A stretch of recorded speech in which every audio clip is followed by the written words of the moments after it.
You are in a relationship and you don't seem to have anyone on here. What's up with that? Jake says, well, it's complicated.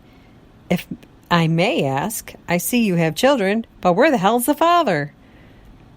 Abby says, well, it's complicated, LOL, and what do you do for a living? Jake says, I have my own company, setting up websites. Living with the ex and child. Abby gets a text from her mom. Did you know Vince died? Dad and I just gone to see him at the hospital. He was looking good, and then he died that night. Abby's like, oh no, I think I saw his son on Facebook too. I'll have to write to him. Abby found Michael on the internet, and he wrote something real nice about her dad. Tony was and is an icon to my family. He was a core ingredient to my father's soul. I once heard the story that they sliced their hands and boned his blood brothers. Not sure about the cutting story, but they were brothers, no doubt. In a sense, your father is all that's left of my father's legacy. From glory years of Mafia Town. It was a great honor to see Tony at the funeral. I was kind of a mess that day. Wished I had spoken to him more.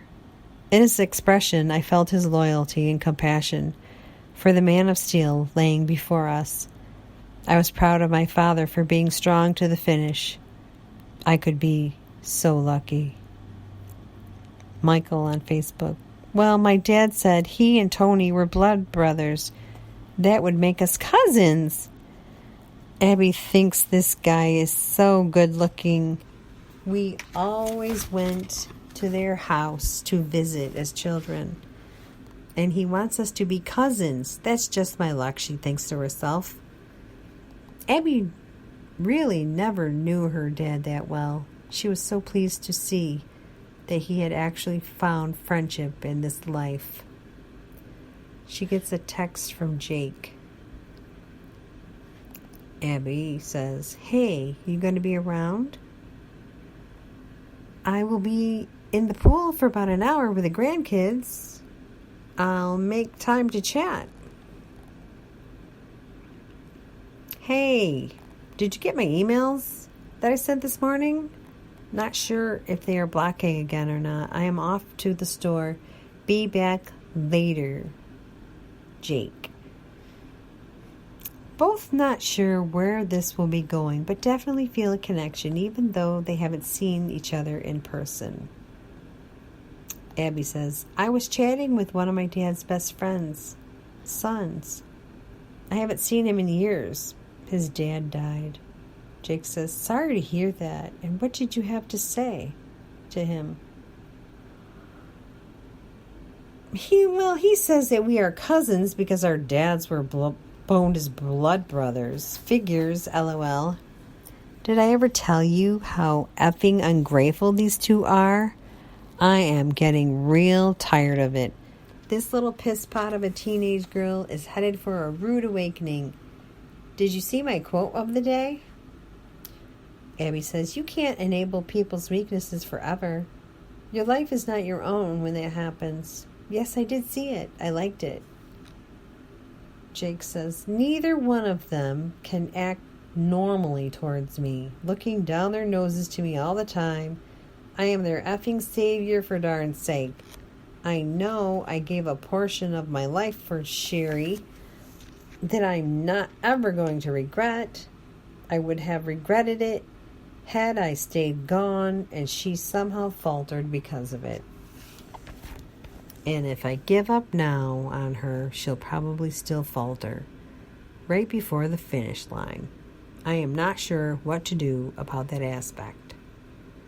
Abby says, you're just prolonging the inevitable. You can't change her. Some women who are abused take it out on their family.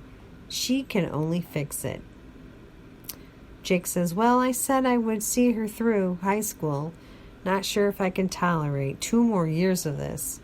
Because the kid is going to get older and bolder. And one day, just so she can come out the victim. Abby says she's seeing two people stay together for the wrong reasons. All that tension. Oh my God, I remember that feeling. I had to hear all the verbal abuse every day. He would cuss me out and then tell me he loved me. Yuck. Jake says, well, one thing's for sure. We fight, but I never tell her I love her. Not. But you are right. You could cut it with a knife.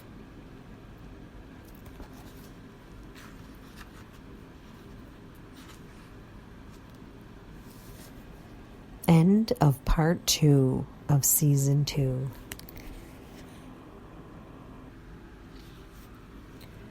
Abby has a flashback of how it was living with Harry. After all, to get him a job in the beautiful house, he just never knew what it took to be happily married.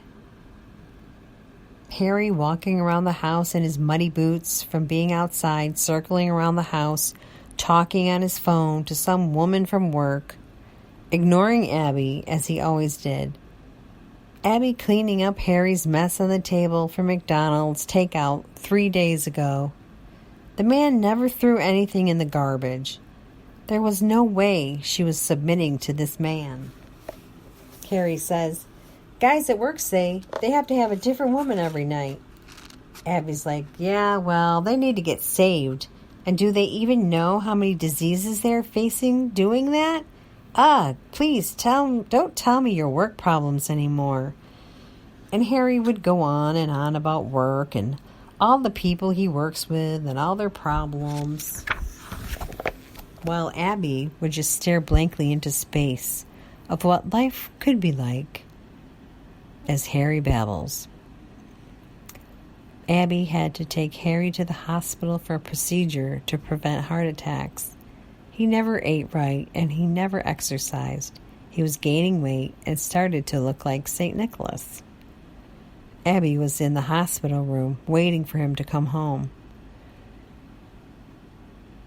She was watching a TV show, Everybody Loves Raymond.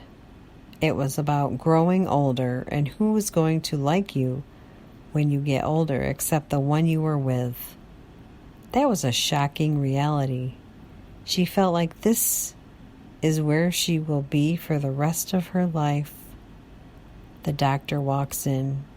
He's handsome and smart. And he says, everything went well. He will be in shortly. Would you like a cup of coffee? Abby says, yes, I would. Smiling profusely about almost forgetting that she's married. Harry is wheeled in and immediately starts to babble. He dresses. The doctor returns with Abby's coffee. Abby says, thank you so much. I appreciate it. Harry's like, thanks, Doc. As they walk down the hall to go home, Harry just keeps babbling about things that don't really matter. Abby has tears streaming down her face, really realizing she cannot stand her life with this man. Abby says to Jake, Jake, you are noble no matter what you do. My 8-year-old says, we get the wants, Mom, and you get the needs. LOL. I always felt bad because I couldn't keep the house in Manoa for my girls, and now it's a repeat with the boys. I learned that the men who wanted a maid took advantage of me.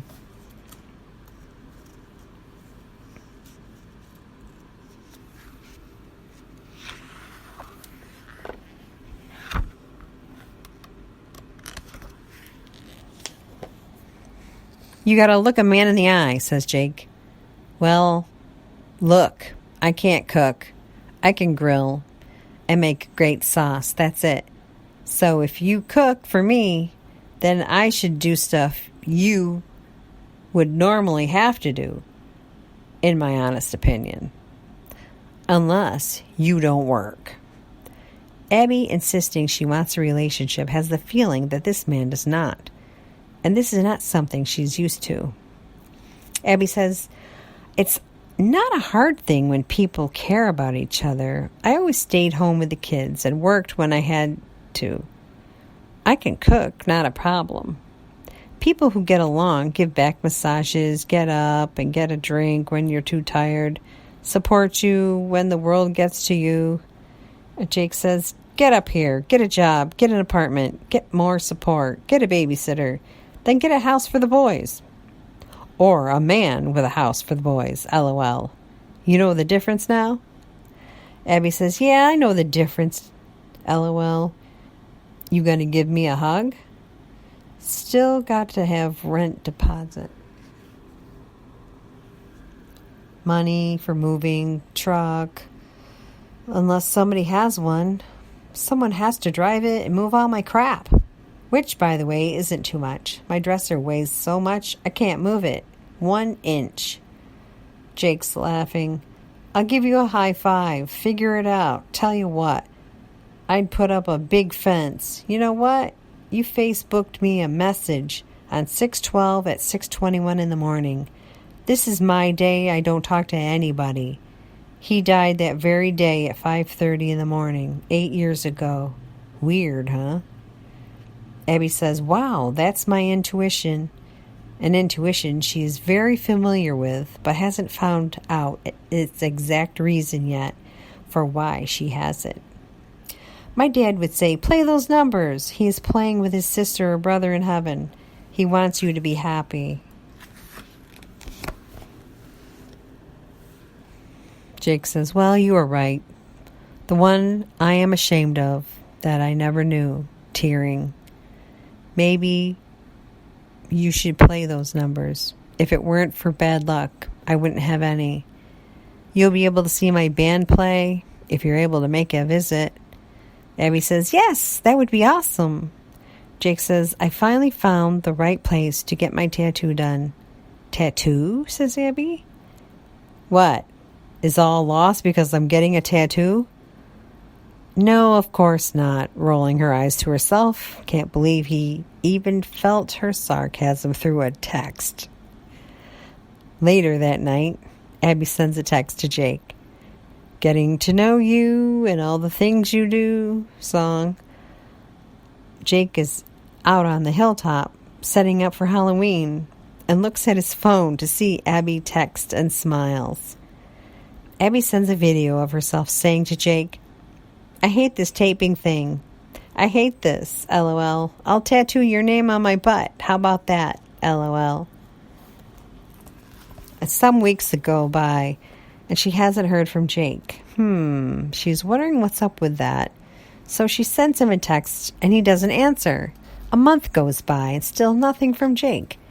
After work one day, Abby gets a serious pain in her lower back, and she can't take it anymore. She goes to the ER. Have you been under any stress lately? Says the doctor. Ha! She thinks to herself, if he only knew. Abby says, well, yes, I want to go back to my hometown very badly. Well, I'll give you a prescription for the pain. And also, do you have a gym membership? I'd like you to start working out on the treadmill every day. Yes, I do have one. Okay, I can do that, says Abby. Abby decides to send a text to Jake to really get him to answer. Jake, you have to call me. My daughter is in so much pain. A call from Jake immediately comes in. Hello, stranger, says Abby. What's the matter? I'm sure she's fine. And he hangs up. He has been so abrupt and short with her. She's thinking, aha, he has found someone. So she texts Jake. Abby texting. You have been talking to someone, haven't you? Jake says, I wear my heart on my sleeve and I shoot from my hip. That's all I can say. Abby didn't go back to the Ramp Church. Jake was a disappointment because she really enjoyed talking to him, and now he won't give her the time of day. She is discouraged and she isn't working, so money is tight and gas is always low. During the 3-month period that she hasn't heard from Jake at all, Abby sees an interesting fellow move in across the street. Stuck to the couch because of her back, Abby isn't able to get up to shovel. The snow has mysteriously covered the southern states with 42 inches since 15 years ago. There's a knock on the door. Her son opens it, and here is a man from Queens, New York, muscular in all the